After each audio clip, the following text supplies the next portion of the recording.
Hello, and this is Delia, and I'm reading The Vampire Diaries: The Struggle. This is Chapter 13, Part 4.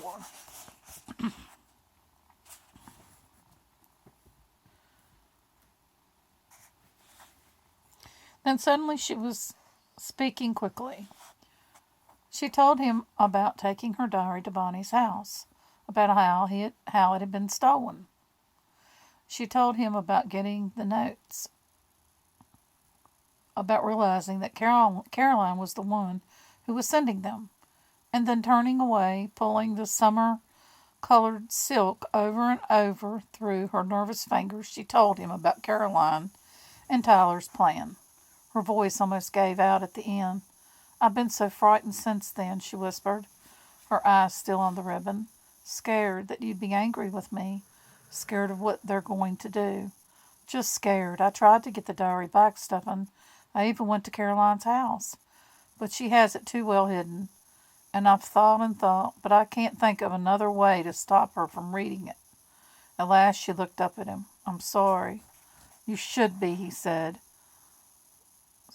startling her with his vehemence. She felt the blood drain from her face, but Stephen was going on.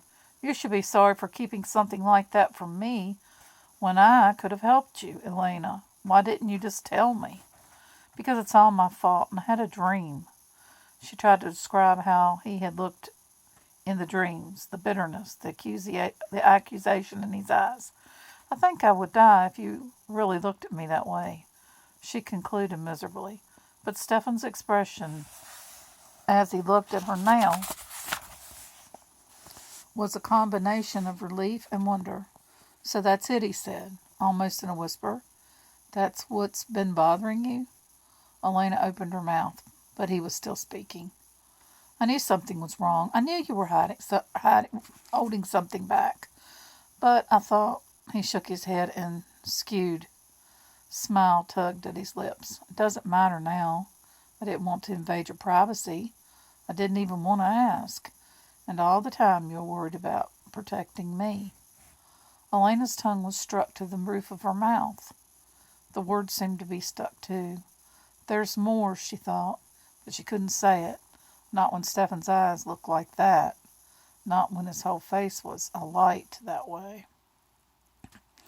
"When you said we needed to talk today, I thought you changed your mind about me," he said simply, without self-pity, "and I wouldn't have blamed you. But instead—" He shook his head again. "Elena," he said, and then she was in his arms. It felt so good to be there, so right.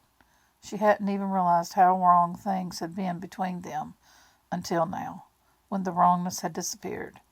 This was what she remembered, what she had felt that first glorious night when Stephen had held her. All the sweetness and tenderness in the world surging between them. She was home, where she belonged, where she would always belong.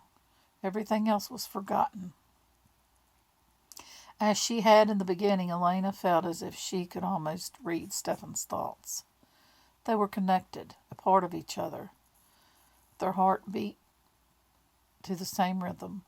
Only one thing was needed to make it complete. Elena knew that, and she tossed her hair back, reaching from behind to pull it away from the side of her neck.